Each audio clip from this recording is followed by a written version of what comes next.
Hello दोस्तों, welcome to my YouTube channel teaching with Chandra Prakash. दोस्तों, आज की इस वीडियो में हम कक्षा 10 के आर्ट का एक प्रश्न पत्र लेकर आए हैं, जिसमें हम ये बताएंगे कि आर्ट का पेपर जो है आपका किस टाइप से आएगा।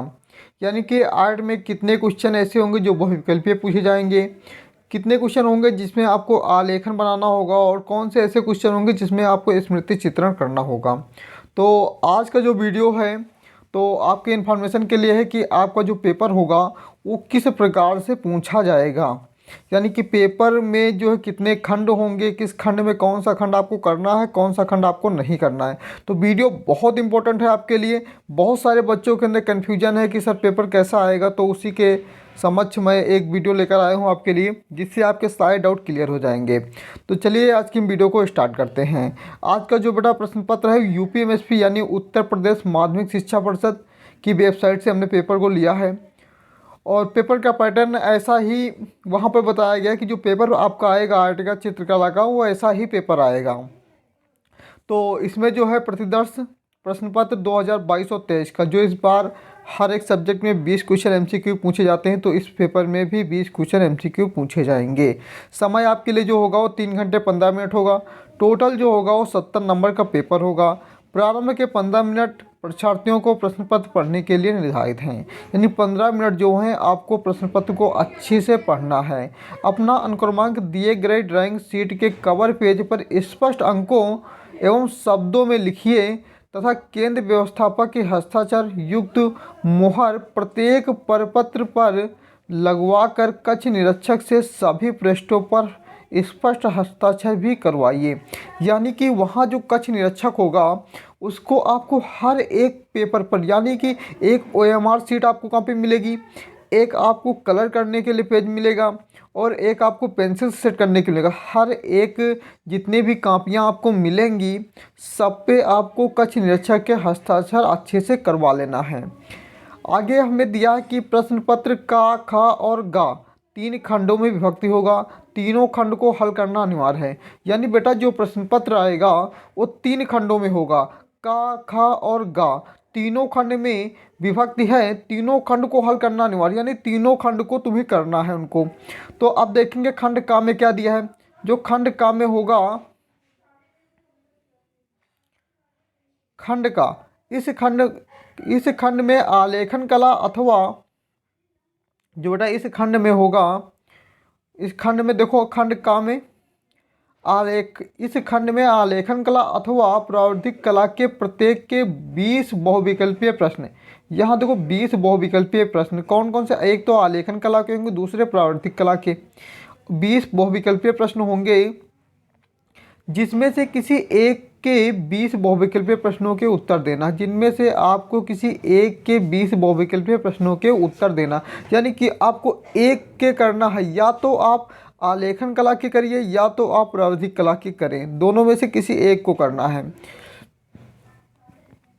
आगे आप देखेंगे आपके द्वारा आलेखन कला अथवा प्रावधिक कला में से जिस भाग का चयन किया गया हो उसे ओएमआर शीट पर अवश्य अंकित करें। यानी कि यदि आप आलेखन कला के क्वेश्चन कर रहे हैं तो ओएमआर शीट पर आलेखन कला को आप भरेंगे, या फिर प्रावधिक कला के आप क्वेश्चन कर रहे हैं बहुविकल्पीय तो आप उसको ओएमआर शीट पर भरेंगे। अब देखिए आलेखन कला के बेटा टोटल कितने क्वेश्चन, 20 क्वेश्चन आलेखन कला के पूछे जाएंगे। जो 20 क्वेश्चन होंगे वो कहाँ के, आलेखन कला के पूछे जाएंगे। तो ये आपके 20 क्वेश्चन जो हैं ये किसके हैं, आलेखन कला के हैं। देख लेंगे आप इनको। दूसरा जो है प्रावधिक कला, यानी 20 क्वेश्चन प्रावधिक कला, तो या तो वो करना है या तो ये करना। देखिए अथवा लिखा हुआ, अथवा का मतलब होता है कि या तो वो ऊपर वाला करना है या तो नीचे वाला करना है। तो आपको या तो वो 20 क्वेश्चन कर लेने हैं या तो फिर ये 20 क्वेश्चन कर लेना है। तो आगे देखेंगे हम खंड खा। तो खंड का आपको क्लियर हुआ कि खंड का में जो होंगे आपके 20 क्वेश्चन आलेखन कला के होंगे जो कि एमसीक्यू होंगे, और 20 क्वेश्चन जो होंगे प्रावधिक कला के होंगे जो कि वो भी एमसीक्यू होंगे। तो दोनों में से किसी एक को करना है, दोनों को नहीं करना है। जिसको करना है उसी को आप ओएमआर शीट पर भरेंगे। आगे देखेंगे बेटा इसको खंड खा। देखिए खंड खा के प्राकृतिक दृश्य चित्रण अथवा आलेखन कला अथवा प्रावधिक कला में से केवल एक का ही चित्रण करना है। यानी कि यहाँ पर जो होगा प्राकृतिक दृश्य चित्रण और आलेखन कला और प्रावर्धिक कला, यानी 3 खंड दिए होंगे, यानी 3 पार्ट इसके दिए होंगे, उनमें से किसी एक को बेटा करना है। तो देखिए पहला दिया है प्राकृतिक दृश्य चित्रण। दिए गए ड्राइंग शीट पर 22 × 18 सेंटीमीटर के आयत में ग्रामीण सूर्योदय का दृश्य चित्रण कीजिए। खेत की ओर जाते हुए किसान का चित्र तथा आकाश में कुछ पक्षी, गांव की झोपड़ियों तथा कुएं के पास घास चरती एक गाय का चित्र बनाइए। चित्रांकन में वाटर कलर या पेस्टल रंगों का प्रयोग करें। चित्रांकन करते समय निम्नलिखित बातों का ध्यान दीजिए। यानी कि आपको कौन कौन सी बातों को ध्यान देना है, इन्हीं सब चीज़ों के चित्रकला में नंबर कट जाते हैं। तो आपको इन पॉइंटों को विशेष करके ध्यान देना है। सही संरचना, पहला क्या है कि सही संरचना और प्रक्षेप, यानी सही संरचना और प्रक्षेप पर आपको अच्छे से ध्यान देना है कि जितने का, अगर यहाँ देखो अगर 22 × 18 का बोला है तो 22 × 18 का ही आपको आयत बनाना है। ये आपको एग्जैक्ट लाइन खींचना है कि ये नहीं आपको 20 × 18 कर दिया, 10 × 18 कर दिया, अपने आप से आकार ले लीजिए। तो अपने अकॉर्डिंग आकार नहीं लेना है आपको जितना आकार बताया गया है उतने आकार में ही बनाएंगे आपको। सेकंड पॉइंट जो है संयोजन, यानी कि जो है संयोजन आपका जो है संयोजन अच्छे से करना है उसका, और सुसंगत रंगों का चयन और प्रयोग। जो भी रंग आपको बताए गए हैं उतने ही रंगों का आपको प्रयोग करना है। आकर्षण और सामान्य प्रभाव, फिगर को ऐसा बनाना जो आकर्षण मतलब थोड़ा सा अच्छा दिखे आपका। तो और सामान्य प्रभाव यानी कि जितना पेपर में बताया गया है बनाने के लिए आप उतना ही बनाइए, अपने लगे से चीज़ों को नहीं बनाना है। जितना पेपर में पूछा जाएगा आप उतना ही बनाएंगे। तो आशा करते हैं ये आपको क्लियर हुआ होगा कि प्राकृतिक दृश्य चित्रण में आपको कैसे फिगर को बनाना है। हर एक चीज़ के अंक भी हर एक चीज़ के अंक दिए हुए हैं। यानी सही संरचना और प्रक्षेप के लिए आपको 10 अंक मिलेंगे, संयोजन के लिए 5 अंक मिलेंगे, और सुसंगत रंगों का चयन करेंगे तो उसके लिए आपको 10 अंक मिलेंगे, और आकर्षण और सामान्य उसके लिए बेटा 5 अंक मिलेंगे। तो ये आपको अंक भी डिवाइडेशन इधर तक दिया हुआ है आपके लिए। आगे हम देखेंगे आलेखन। देखो हमने कहा खंड खा में बेटा तीन पार्ट दिए होंगे, यानी तीन दिए होंगे, उनमें से किसी एक को करना है। पहला हमने देखा कि प्राकृतिक दृश्य चित्रण, या तो आप ये करिए या फिर दिए गए अथवा आलेखन में देखिए दिए गए ड्राइंग शीट पर 16 × 12 सेंटीमीटर के आयत में खिड़की के पर्दे के लिए 1 इकाई वाला लयबद्ध आलेखन चित्रित कीजिए, जिसमें किसी भारतीय पुष्प, कलियों एवं पत्तियों का सुंदर संयोजन हो। आलेखन में मछली का लयपूर्ण संयोजन हो तथा रंग योजना उत्तम हो। आलेखन में कम से कम 3 संगीत जल रंगों का प्रयोग किया जाए। आलेखन में निम्न बिंदुओं पर विशेष ध्यान दीजिए। तो इसको भी बनाते समय आपको इन बिंदुओं पर विशेष करके ध्यान देना है कि आपको जो इकाई की मौलिकता, यानी कि आपको जितने आकार में बोला जाए सेम वही बात जो भी हमने समझाया आपको कि जैसे 16 × 12 का आयत बताया तो 16 लंबाई हो 12 चौड़ाई हो, आपको इतना ही बनाना है, कम ज़्यादा नहीं करना है। यानी आपको पटरी से 16 सेंटीमीटर की आप क्या करेंगे लंबाई खींचेंगे और 12 सेंटीमीटर की आप क्या खींचेंगे चौड़ाई खींचेंगे। वैसा एक का आयत बनाएंगे, उसके अंदर आपको जो भी बताया गया ये आपको बनाना है, जो भी बताया जाए वही आपको बनाना है। दूसरा है लयात्मक रेखांकन, यानी ये इसके लिए 5 नंबर है। उत्तम रंग संगति के लिए 10 नंबर हैं, और आकर्षण और सामान्य प्रभाव के लिए 5 अंक हैं। सेम टू सेम वैसे ही दिया है इसको भी, तो अच्छे से आपको समझा दिया गया है, आपको समझ में आ गया होगा। अगला बेटा है प्रावधिक कला, यानी प्रावधिक कला में जो हमें क्या होता है कि संरचना करनी होती है, जैसे कि मैथमेटिक्स के क्वेश्चन होते हैं जो मैथ वाले बच्चे होते हैं। निम्नलिखित 5 प्रश्नों में से किन्हीं 3 के उत्तर दीजिए। यानी टोटल कितने 5 अंक 5 प्रश्न दिए होंगे, उनमें से आपको कितने 3 प्रश्नों को करना है, और सभी प्रश्नों के अंक समान हैं। संरचना निर्दिष्ट रेखाएँ, रचनात्मक रेखाएँ और अवशिष्ट रेखाएँ स्पष्ट हैं। रचना में रचनात्मक रेखाएं न मिटाएं। जो आप रचना कर रहे हैं रचना करते समय जो आप चाप वाप लगाते हैं उनको आपको मिटाना नहीं है, उनको जैसे आप बनाते हो जैसे बनाना आपको बताया गया आपके स्कूल में, आपको वैसे ही बनाना है, एकदम अच्छे से बनाना है उसको।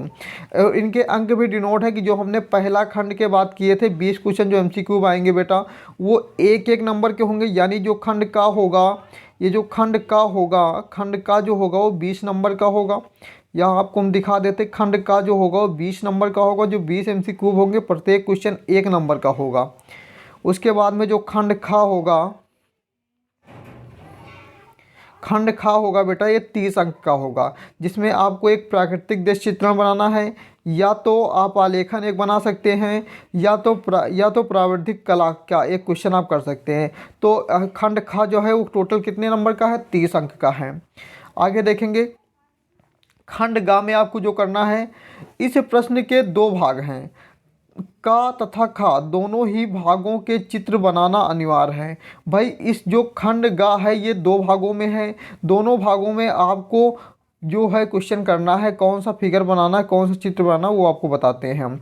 खंड का दिया निम्नलिखित में से किसी एक का स्मृति चित्रण पेंसिल के माध्यम से बनाइए। आपको पेंसिल के माध्यम से बनाना है, चित्र की माप 15 सेंटीमीटर से कम ना हो। यानी अगर आपको 15 सेंटीमीटर दे दिया चित्र का माप, तो आपको 15 सेंटीमीटर में ही बनाना है। तो आपको इसमें बना कर क्या करना है, पेंसिल से सेट करना है आपको। पत्तियों सहित आम, पत्तियों सहित अनार, पत्तियों सहित मूली, लौकी, चित्र में निम्नलिखित बिंदुओं पर विशेष ध्यान दें। देखो रेखा सौष्ठव 4 अंक का है, आकृति की अनुरूपता 6 अंक की है। और खंड खा में जो निम्नलिखित में से किसी एक का स्मृति चित्रण पेंसिल के माध्यम से बनाइए, चित्र की माप 15 सेंटीमीटर से कम ना हो। आपको खंड का में से एक क्वेश्चन करना है, और जो खंड खा है उसमें से भी आपको क्या करना है, एक क्वेश्चन करना है। खंड खा में बेटा क्या दिया है, सुराही दिया है, खुला छाता, कप और प्लेट, जग, चित्र में निम्नलिखित बिंदुओं पर विशेष ध्यान दें। वही चीज़ ऊपर जो हमने समझाया आपको कि आपको जितनी माप बताई जाए उतनी माप में बनाना है। और आकृति की अनुरूपता मतलब कि आकृति का जो आकार है उसको आपको अच्छे से, मतलब यानी 15 सेंटीमीटर बोला तो आपको 15 सेंटीमीटर का ही बनाना है। तो दोस्तों ये जो है आपका खंड गा जो है ये टोटल कितने 20 नंबर का है। यानी 20 नंबर का खंड गा होगा और 30 नंबर का खंड खा होगा। 20-30 हो गए 50, और 20 क्वेश्चन के जो होंगे वो MCQ आएंगे। जो चित्रकला का पेपर होगा वो टोटल बेटा जो होगा टोटल 3 खंडों में विभाजित होगा। आशा करते हैं आपको समझ में आया होगा। आपको एक बार दोबारा हम समझा देते हैं जल्दी से। आप देखेंगे ये जो प्रश्न पत्र होगा टोटल 70 नंबर का बेटा प्रश्न पत्र आएगा। खंड का में जो होंगे वो 20 क्वेश्चन MCQ आएंगे, जिसमें से 2 पार्ट होंगे, यानी एक आलेखन कला और प्रावृद्धिक कला। या तो आपको आलेखन कला के 20 क्वेश्चन करने हैं या फिर प्रावृद्धिक कला के आपको 20 क्वेश्चन करने हैं। और जो खंड खा होगा, खंड खा जो होगा वो 30 अंक का पूछा जाएगा। यानी खंड खा जो होगा वो 30 अंकों का होगा। उसमें से आपको क्या करना है, 3 पार्ट दिए होंगे, उसमें से किसी एक को करना है। या तो आपको प्राकृतिक दृश्य चित्रण को बनाना है, या फिर आप क्या करेंगे, जो भी आलेखन, दोस्तों इसमें 3 चीज़ें दे रखी है, प्रावृद्धिक कला को बनाएंगे, या फिर आप क्या करेंगे, एक और दे रखा है प्रावृद्धिक कला और आलेखन और ये प्राकृतिक दृश्य चित्रण, तीनों में से किसी एक चीज़ को करना है। आगे जो होगा खंड गा, और ये जो खंड खा है कितने अंक का, 30 अंक का। खंड गा जो है वो टोटल बेटा 20 अंक का है, और इसमें 2 पार्ट होंगे, एक पार्ट का होगा। इसमें कितने 2 पार्ट हैं, एक पार्ट का और दूसरा पार्ट जो होगा वो क्या होगा, खा हो जाएगा। एक पार्ट का और दूसरा पार्ट खा, दूसरा पार्ट ये है खा। इन दोनों में से किसी एक को, दोनों में से दोनों को करना है। जितने भी पार्ट दे रखे हैं उनमें से देखो, जैसे एक खंड का दिया तो खंड का में से इतने में से किसी एक को बनाना है, और खंड खा में इतने में से किसी एक को बनाना है। तो आशा करते हैं कि आपको वीडियो अच्छे से समझ में आई होगी, और ये आपको डाउट जो था वो आपका क्लियर हो गया होगा कि आपका आर्ट का पेपर किस प्रकार से आने वाला है, कितने क्वेश्चन MCQ आएंगे, कितने क्वेश्चन में आपको, कितने खंडों में पेपर हमारा डिवाइड होगा, और आपको कितने क्वेश्चन करने हैं, कौन कौन से करने हैं। तो आशा करते हैं दोस्तों कि आपका संपूर्ण जितना भी डाउट था वो सब क्लियर हो गया होगा। यदि आपका डाउट क्लियर हो गया तो आपको अगर वीडियो अच्छी लगी हो तो आप वीडियो को लाइक कर दें, और चैनल पर पहली बार हैं तो चैनल को सब्सक्राइब कर दें। और आप सभी लोगों से हम दोस्तों इतना ही कहते हैं कि आपसे जितना ज़्यादा हो सके आप हमारी वीडियो को शेयर किया करें, क्योंकि हम भी अगर जिस दिन हमारे 1000 सब्सक्राइबर हो जाएंगे तो आपको हम भी लाइव पढ़ाने वाले हैं, और आपकी बहुत ज़्यादा हेल्प होगी इसी चैनल से। आप किसी भी क्षेत्र में तैयारी करेंगे तो आपको इस चैनल के माध्यम से बहुत ही हेल्प मिलने वाली है। तो इसी के साथ दोस्तों आज की वीडियो को हम एंड करते हैं। थैंक यू दोस्तों, धन्यवाद।